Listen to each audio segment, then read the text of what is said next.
오늘은 여러분이 고백해 보셨습니까? 하는 질문을 한번 스스로에게 해보시면 좋을 것 같습니다. 고백은 어떤 것인가요? 고백은 사전에 있는 것처럼 상대편에게 사실대로 숨김없이 말하는 것입니다. 이것을 우리가 고백이라고 합니다. 제일 고백이란 말이 많이 쓰이는 것이 사랑의 고백 이런 거죠. 한 남자가 한 여자에게, 또 한 여자가 한 남자에게 사랑을 고백할 수 있습니다. 또 죄를 고백한다, 자백이란 말을 쓰기도 하는데 범죄 사실을 고백할 수도 있습니다. 그러니까 죄가 있을 때 그 죄를 솔직하게 이야기하는 거죠. 어떤 경우든 이 고백하는 게 쉽지는 않습니다. 그러니까 사람이 자기의 마음을 솔직하게 상대편에게 말하는 것이 그리 쉬운 문제가 아닙니다. 물론 이것은 일정한 기술도 필요합니다. 그래서 10대, 20대 이제 아이들이 자라나면서 이성에 관심을 갖고 막 짝짓기 할 때는 연애편지 같은 일종의 자기의 마음을 전하는 통로들을 갖게 되는데, 혹 여러분 중에서 연애편지를 쓰지 못해서 누군가 연애편지를 잘 쓸 것 같은 친구에게 부탁한 분도 있고, 또 부탁을 받아서 쓴 분도 있을 것입니다. 저는 글씨를 좀 예쁘게 쓰고 문장력이 있어서 친구의 연애편지를 여러 번 대필 했는데요. 제가 연애편지를 아무리 잘 써도 그 친구의 마음이 상대편에게 전달이 될까요? 안 될까요? 많은 부분에 저는 실패했습니다. 제가 연애편지를 잘 써줬는데 연애편지대로 되지 않습니다. 왜냐하면 상대편이 만나서 얘기하다가 연애편지를 읽을 때에는 내 마음이 뛰었는데 너를 만나니까 내 마음이 식네? 이럴 수 있죠. 이런 경우가 많죠. 고백은 자신이 솔직하게 자기의 마음을 전하는 것입니다. 다른 사람이 써줬다고 좋은 고백이 되지 않습니다. 고백에는 용기가 필요합니다. 자기의 마음을 솔직하게 전하는 것이기 때문에 이것이 한 여성을 향한 것이든 남성을 향한 것이든, 혹은 부모님을 향한 것이든 친구를 향한 것이든, 아니면 어떤 대상을 향해서 자기의 마음을 여는 것이 쉽지 않습니다. 그래서 고백하지 못하고 돌아서면 이건 아닌데, 내 마음은 이게 아닌데, 그래서 마음을 열어서 보여주고 싶다는 얘기도 하죠. 사랑하는 여러분, 믿음을 고백하는 데에도 이런 용기가 필요합니다.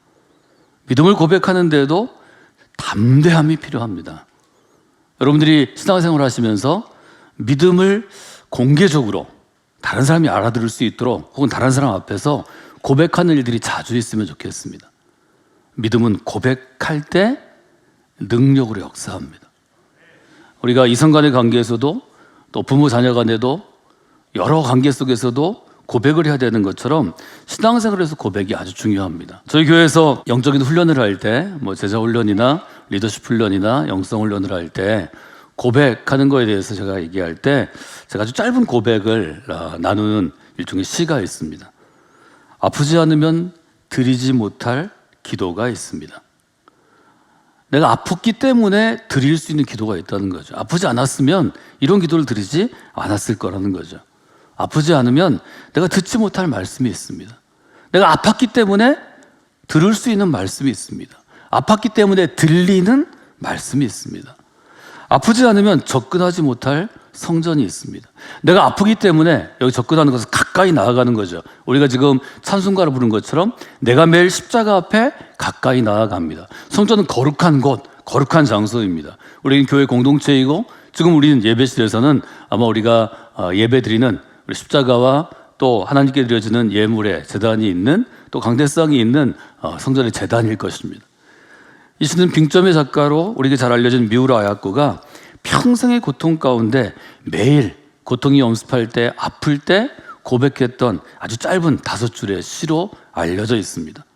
여러분 한 분 한 분이 그리스도인으로 살아가면서 이런 신앙의 고백이 바울처럼 아주 유려한 문장으로 논리적으로 쓰지는 못하지만 아주 짧아도 A4 한 장으로 우리가 몇 줄을 쓰더라도 좀 살아있는 고백, 지난주 우리가 나눈 것처럼 자기 목소리로 선명하게 다른 사람이 이해하고 들을 수 있는 고백을 성광기 믿음의 공동체에서 반드시 써내려가는 분들이 되시길 원합니다. 미우라 아야코는 평생토록 아픈 몸으로 살았기 때문에 그의 삶이 우리에게 울림을 주는, 감동을 주는 그런 삶을 살았습니다. 아주 어릴 때 또 자라나면서 가장 꿈을 가져야 될 때 결핵이 일주가 왔고 그것 때문에 척추 때문에 누워서 병원에서 아주 고통스러운 시간을 보내야 됐고 나중에 또 파킨슨 병이 오고 또 암이 그의 연약한 삶을 공격했기 때문에 평생을 그는 병상에 있었습니다. 아프지 않을 때가 없었습니다. 아프지 않으면 그러나 그는 아프지 않으면 경험할 수 없는 일상의 은혜, 일용할 은혜를 매일 체험하는 삶을 살 수 있었습니다. 질병의 고통 속에서 자기의 모습을 다듬고 주변에 있는 사람들 위로를 주기 위하여 혹은 격려하기 위하여 소망을 주기 위하여 자기의 삶을 계속해서 다듬어가는 삶을 살아갔습니다. 그래서 그는 고백하죠. 내가 아팠기 때문에, 질병의 아픔 때문에, 삶의 고통 때문에 제가 기도했습니다.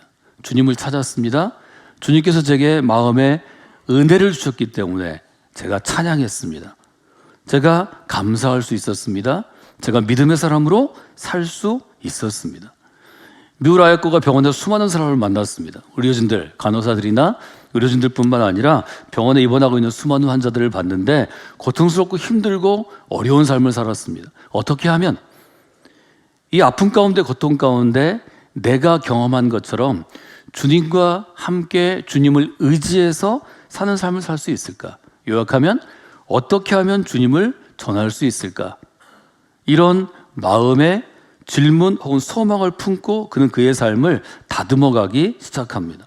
질병의 고통 가운데 들어가는 사람들에게 지금 내가 함께 동행하고 있는 그리스도를 어떻게 하면 전할 수 있을까? 그는 그런 결심을 하고 살아갑니다.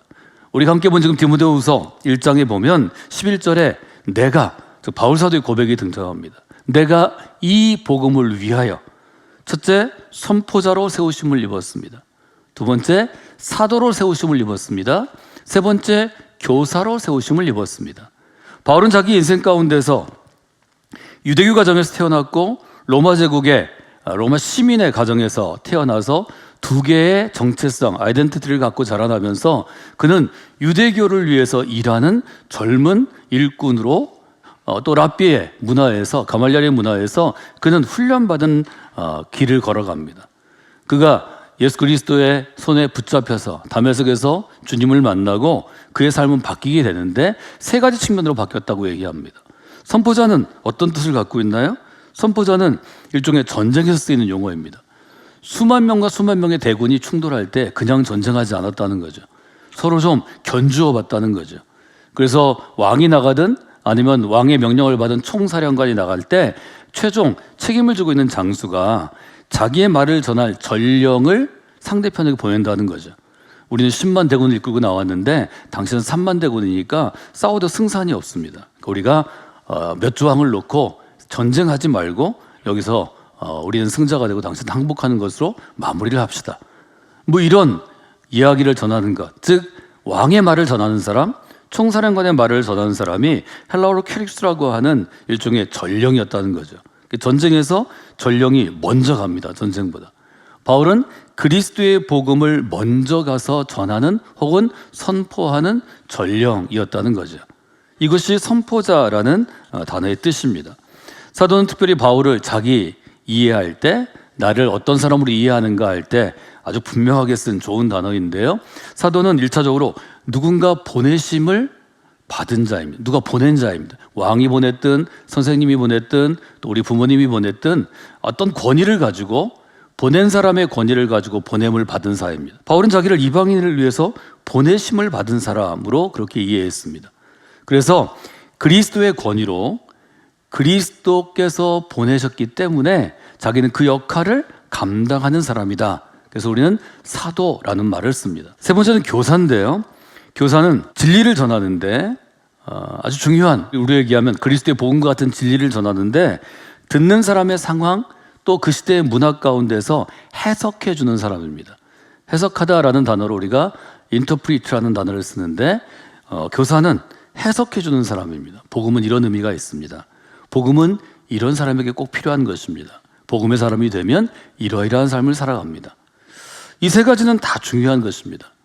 그래서 우리가 저처럼 교회 공동체를 위해서 목회자로 훈련을 받아서 목사님이라는 타이틀을 가지고 사역하는 목회자가 아니더라도 여러분들이 이 각각의 선포자여, 사도여, 교사여를 목회자만큼이 아니지만 자기의 믿음의 그릇과 또 자기의 상황에 따라 충분히 해야 하고, 저는 교사의 역할은 모두 다 감당해야 한다고 생각합니다. 교사 역할을 감당하기 위해서는 잘 알고 이해하는 게 중요합니다. 우리는 지난 시간에 다른 복음으로 빠지는 것이 아니고 그리스도의 복음, 바울이 규정하고 있는 이 복음의 진리를 이해하는 것이 얼마나 중요한지를 함께 나누었습니다. 물론 여기서 중요한 단어는 세우심을 입었다라는 동사입니다. 이것은 태로 보면 수동태입니다. 내가 세운 게 아니고, 내가 이 자리에 쓴 게 아니고 하나님이 나를 이 자리에 세우셨습니다. 우리 주인 되신 예수님께서 나를 이 자리에 세우셨습니다. 이것은 모든 직분 있는 사람, 또 모든 저와 같은 사역을 하거나 목회를 하는 사람들은 반드시 고백해야 할 첫 번째 원칙입니다. 내가 원해서 선포자가 된 것이 아닙니다. 내가 원해서 사도가 된 것이 아닙니다. 내가 원해서 교사가 된 것이 아닙니다. 주님이 부르시고 주님이 나를 세우셨기 때문에 내가 선포자요, 사도요, 교사로 살아간다고 고백할 수 있었던 것입니다. 여러분들이 이 점들을 마음에 두고 선포자가 됐든 사도가 됐든 교사가 됐든 이들은 복음을 자기 목소리로 선명하게 상대편이 들을 수 있게 노래하는 자가 되어야 합니다. 여러분들이 그런 역할들을 감당할 수 있는 분들이 되시기를 주님의 이름으로 부탁을 드립니다. 묘라할 것은 결심합니다. 믿음은 결단하는 것입니다. 결심하는 것입니다. 우리가 믿음하면 거룩한 변화를 체험하는 것, 우리가 누구를 선택할 것인가? 거룩한 변화를 체험한 사람을 선택해야 합니다. 우리가 지난 여름부터 이 주제를 가지고 함께 나누었습니다. 변화는 결심으로부터 시작되는 것입니다. 만약에 그녀가 결심하지 않았다면 그의 삶에 변화는 없을 것이고 그녀를 만난 많은 사람들에게도 변화가 없을 것입니다. 나는 아프지만, 나는 고통 가운데 있지만 다른 이들에게 그리스도의 복음을 전해야 하겠다. 그에게 이런 결단이 있었을 때 하나님께서는 그의 마음과 생각과 손을 통해서 아름다운 글도 쓰게 하셨고, 또 아름다운 혹은 극적인 드라마와 같은 소설도 쓰게 하셔서 그의 생각과 삶을 우리가 알게 된 것입니다. 지난주에 이어서 이번 주에 제가 말씀드리는 것은 복음의 이해가 중요하다는 거죠. 복음의 이해가 분명한 그리스도인이 바른 복음을 고백할 수 있습니다. 오늘은 고백에 초점이 있습니다. 디모데후서 1장 9절로부터 14절을 제가 여러분에게 여러 번 읽어보시도록 지난주에 설교 과제를 냈습니다. 9절로부터 14절은 주제를 정한다면 이렇게 정할 수 있습니다. 복음이란 무엇입니까? 복음에 대한 바른 이해. 복음을 바로 이해하는 것은 너무 중요합니다. 구조를 보면 세 가지 삼중적인 구조를 갖고 있다고 말씀드렸는데, 첫째는 하나님이, 두 번째는 내가, 세 번째는 너는입니다. 복음을 우리가 세 층으로 이해할 수 있습니다. 하나님은 어떤 분이신지, 하나님이 어떤 일을 인간 가운데, 우리 가운데 행하셨는지를 볼 수 있습니다. 나는, 여기서는 바울 사도인데요, 어떻게 복음을 이해하고 받아들여서 어떤 그리스도인으로 살아가고 있는지, 디모데를 향해서는 너는, 복음을 나로부터 전해들은 너는 이제 어떻게 살아가야 하는지, 너의 인생은 어떻게 해야 하는지, 이것들을 아주 삼중적인 구조로 잘 드러내고 있다고 말씀을 드렸습니다. 오늘 여러분들이 구조를 저와 함께 네 부분으로 나눠서 보시는데요, 짧은 거니까 암송하시면 좋겠습니다. 구절 첫 번째 이렇게 시작합니다. 하나님이 우리를 구원하사. 복음은 어떤 것인가 하면 여기서부터 출발합니다. 한 문장으로 쓰면 하나님께서 우리를 구원하셨습니다. 이렇게 설명할 수 있습니다. 구원은 주관하시는 분이 누군가 하면 하나님이십니다. 혹 우리가 생각하면 내가 원하는 구원이 있을 수 있습니다. 이것을 우리는 종교라고 부릅니다. 내가 원하는 구원을 내가 찾아갑니다. 내 노력으로 구원 얻으려고 노력합니다. 또 내가 어떤 행동을 통해서, 어떤 마음을 통해서, 어떤 단계를 통해서 구원받을 수 있다고 생각하면 그것은 하나님께서 행하시는 구원은 아닙니다. 하나님은 우리를 구원하셨습니다. 이거 첫 번째입니다. 그러므로 우리는 그것을 하나님의 조건 없는 사랑, 하나님의 은혜라고 우리가 부르는 것입니다. 두 번째는 어떤 것인가요? 거룩하신 소명으로 부르심은, 우리의 구원은 어떻게 시작되냐면 부르심으로 시작되는 거죠. 부르심은 하나님 우리를 부르시는 것입니다. 영어로는 주로 calling이라고 쓰죠. 하나님이 우리를 지명해서 부르시는 것입니다. 이 땅에 수십억의 인구가 있지만 수십억 전체를 향한 게 아니라 수십억 중에 여러분 한 사람 한 사람을, 여러분 한 분 한 분을 하나님께서 선택하셔서 부르시는 것입니다. 부르시면은 첫 번째로 하나님의 선택이라는 아주 중요한 요소가 있습니다. 선택하십니다. 하나님이 선택하셔서 우리를 부르는 것입니다. 예를 들면 모세를 우리가 잘 아는데요, 모세가 하나님을 향해서 나를 불러달라고 요청하지 않았습니다. 하나님이 이집트 가운데, 애국 가운데 고생하는 히브리 노예들을 이끌어내기 위하여 모세를 선택하십니다. 그래서 이 부르심은 하나님의 선택으로 시작됩니다. 선택할 때는 기준이 있죠.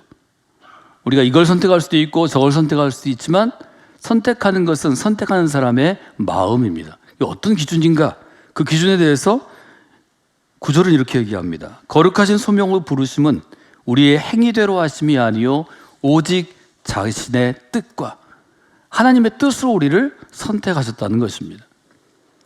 하나님이 선택하시고 그것은 하나님의 뜻이다라고 인정하는 데서 우리의 믿음이 시작됩니다. 우리가 이 자리에 여러 가지 경로를 통해서 앉아 있습니다. 여러분이 어떻게든 그리스도인이 됐고 성화교회 교인이 되셨습니다. 이것이 하나님의 선택이고 하나님의 뜻으로 받아들이는 순간 여러분의 구원은 흔들리지 않은 하나님의 선물이 됩니다. 여러분, 성경에 있는 복음을 잘 이해하셔야 합니다. 여러분은 구원 받으셨습니다. 그 구원은 지금이나 미래에 있는 것이 아닙니다. 여러분을 선택하시고 이 자리에 지금 여러분이 앉아 계신 것이 하나님이 여러분을 구원하신 증거가 됩니다. 확신을 자꾸 물어보실 필요가 없어요. 때로 저도 제가 초등학교를 잘 졸업했나 이런 어려움이 있을 때가 있습니다. 맞춤법이 하도 바뀌어서 맞춤법 틀렸다고 지적을 받거나 뭐 이런 일이 있으면 초등학교를 다시 갈까? 이런 생각을 합니다. 제가 초등학교를 다시 갈 필요가 있을까요? 없습니다. 저는 이미 졸업했습니다. 되게 뭔가 확실하게 생각하는 분들, 또 내가 수고하고 노력하지 않았는데 누가 나를 구원해? 이런 생각이 있는 분들이 굉장히 어려움을 갖는데요. 저는 그것은 인생이 좀 열매 맺도록 익어가면, 좀 더 성숙하고 철이 들면 받아들일 수 있다고 생각합니다. 만약에 제가 제 노력으로 구원을 받아야 한다면 제가 이 나이 되도록 구원받기는 어려울 것 같습니다. 저는 얼떨결에 목사님 댁에서 태어나서 구원을 받았습니다. 처음에는 그것을 받아들이는 게 쉽지 않았습니다. 특별히 10대와 20대 때 저는 그 문제를 가지고 치열하게 생각하기도 하고 싸우기도 하고 또 여러 사람들과 상의하기도 했습니다. 지금은 너무 감사합니다. 왜 감사한가 하면 그 부르심은 하나님의 선택이고 하나님의 뜻이기 때문이다. 더 중요한 구원 이유입니다. 구원 받았지만 우리가 다 똑같지 않습니다. 어떤 사람은 더 그리스도인답고 어떤 사람은 조금 너무 모자라고, 어떤 사람은 교회에 너무 유익하고 어떤 사람은 너무 유익하지 않습니다. 그러나 그것은 구원 이후의 삶입니다. 조금 빨리 될 수도 있고 늦될 수도 있고 천천히 될 수도 있고 아니 죽을 때까지 혹시 안 될 수도 있겠습니다. 그런데 하나님은 부르심에 합당하도록 구원 이후에 우리를 다듬어 가시고 만들어 가십니다. 하나님께서 교회 공동체를 세우신 것은 다듬고 만드는 과정이라고 이해하시면 좋겠습니다. 때로 좀 불평할 수도 있고 때로 어려울 수도 있고 때로 기쁠 때도 있지만 그래도 10년 단위로 우리의 인생을 돌아보면 10년 단위로 우리의 신앙생활을 돌아보면 10년이 가면서 상당한 변화를 여러분들이 스스로 느끼실 수 있습니다. 변화하면 그것은 구원에 합당한 삶을 살아가는 것입니다. 구원 이후의 삶은 세 가지로 중요합니다. 9절의 마지막 부분, 영원 전부터 그리스도 예수 안에서 우리에게 주신 은혜대로 하심이라. 저는 여러분에게 구원 이후의 삶에 있어 세 가지가 중요하다고 말씀드렸습니다. 첫 번째가 그리스도 안에서입니다. In Christ입니다. 어떤 일이 있어도 그리스도 안에서 머물러 계셔야 합니다. 그러면 다듬어지고 변화가 생기고 하나님이 여러분을 붙잡아 주십니다. 그리스도 밖으로 나가시면 안 됩니다. In Christ입니다. 또 하나는 In Canon입니다. 성경의 말씀을 어떻게든 붙잡고 살려고 노력하셔야 합니다. 성경의 말씀 안에 있으면 하나님께서 우리에게 구원의 선물을 주십니다. 요즘은 여러분들이 어떤 차량이든지 옛날에 테이프나 CD나 이런 것을 벗어나서 요즘은 블루투스로 다 듣기 때문에 우리가 매일 유튜브 성광교회에서 올려드리는 새벽 기도회 우리가 편집한 영상들, 음성을 다 들을 수 있습니다. 여러분 출근하실 때 다른 여러 가지 것 들을 수 있지만 매일 그날 새벽 기도에 유튜브 성곽교회에 가셔서 그 파일을 링크해서 블루투스 들으십시오. 매일 성경을 읽고 해석하고 말씀을 듣고 시작하는 것이 중요합니다. 이 점은 너무 중요한 일입니다. In Christ, 예수 그리스도 안에서, In Canon, 우리에게 주신 신약과 구약 성경의 말씀 안에서, In Church Community, 교회 공동체 안에서. 그래서 교회가 소중한 것입니다. 그래서 우리가 좋은 교회 공동체를 만들려고 하고 누구인가 교회를 권할 때 좋은 교회 공동체를 권하려고 하는 것입니다. 이 모든 것은 9절 마지막에 있는 것처럼 우리에게 주신 은혜대로 하는 것입니다. 저는 지난주에 이 복음은 하나님께서 조건 없는 사랑으로 주신 선물이라고 말씀드렸습니다. 이것이 바로 은혜의 복음입니다. 행위대로가 아니라 하나님은 은혜로 우리를 구원하신 것입니다. 우리 행위로는 구원받을 자가 이 세상에 아무도 없다고 바울은 고백합니다. 그것은 저는 정확한 고백이라고 생각합니다. 우리 모두가 우리의 행위로는 구원받을 수 없습니다. 하나님의 은혜로 우리를 구원해 주신 것입니다. 그래서 바울은 우리는 그리스도 안에서 하나님의 은혜로 구원받은 존재입니다 라고 분명하게 이야기합니다. 여러분, 그래서 디모데후서 1장 9절을 먼저 수십 번 수백 번 읽으시고 그 다음 암송하십시오. 이 부분은 리틀 가스펠이라고 불리우는 아주 중요한 부분입니다. 여러분들이 이 구원의 은혜 가운데서 이 구원을 자기 목소리로 분명하게 노래하는 그런 귀한 분들이 되시기를 원합니다. 우리는 지난 2달 동안 우리 교회 공동체를 누구에게 부탁할 것인지를 먼저 생각해 보았습니다. 첫 번째, 충성스러운 그리스도인에게 부탁해야 합니다. 두 번째, 보이지 않는 것을 주목하고 보이지 않는 것이 보는 눈이, 믿음의 눈이 열린 그리스도인에게 부탁해야 합니다. 세 번째는 자기의 삶 가운데 여러 번, 수십 번, 수백 번 거룩한 변화를 체험한 그리스도인에게 부탁해야 합니다. 네 번째는 인생의 원칙이 내 자신의 유익과 성공과 내 자신의 기쁨을 위해서가 아니라 일정 정도의 나이가 지난 다음에 헌신함으로 다른 사람의 유익을 위해서 내가 살아야겠다고 결단한 사람에게 교회를 부탁해야 합니다. 다섯 번째, 끈기 있는 믿음으로 헌신해야 합니다. 아무리 믿음이 헌신이 있어도 끈기가 없어서 오늘 했는데 일주일 후에 그만두는 사람에게는 교회 공동체를 부탁할 수 없습니다. 1년, 2년, 3년 주님이 우리를 부르실 때까지 교회를 끝까지 사랑하는 사람에게 교회 공동체를 부탁해야 합니다. 그럼 무엇을 부탁해야 될까요? 첫 번째로 하나님의 은혜와 하나님의 역사와 그로 인해 주어지는 하나님의 복을 기대하는 사람에게 부탁해야 합니다. 하나님의 은혜를 기대하지 않으면 아무 일도 일어나지 않습니다. 매일 아침 일어나서 일용할 은혜를 구하는 믿음이 있어야 합니다. 오늘 베풀어 주신 은혜에 부끄럽지 않은 삶을 살겠다고 결단할 수 있는 믿음을 부탁해야 합니다. 그리고 그 믿음은, 하나님의 은혜를 체험하는 그 믿음은 그리스도의 십자가 복음 위로부터 오는 것입니다. 다른 복음이 아니라 그리스도의 십자가 복음 위에 서 있을 것을 부탁해야 합니다. 그리고 오늘 그 복음을 이해한 사람에게, 그 복음을 고백하는, 아주 선명하게 자기 목소리로 고백하는 사람에게 우리의 삶을 부탁해야 하고 우리의 교회를 부탁해야 하고 우리가 부탁하는 사람들에게 복음을 고백하는 복음의 선포자요, 사도요, 교사 역할을 감당하라고 도전해야 합니다. 전 여러분이 서 있는 자리에서 선명하게 복음을 고백하는 그리스도의 사람이 되기를 원합니다. 어려운 일이 아닙니다. 여러분이 할 수 있는 만큼만 여러분의 목소리로 여러분이 진심을 담아서 고백하면 됩니다. 고백은 배워서 하는 게 아닙니다. 고백은 훈련해서 하는 게 아닙니다. 고백은 진심이 차오르면 할 수 있는 것입니다. 달이 차오르듯이 여러분의 마음에 그리스도의 복음이 차오르면, 하나님의 은혜가 차오르면 고백할 수 있습니다.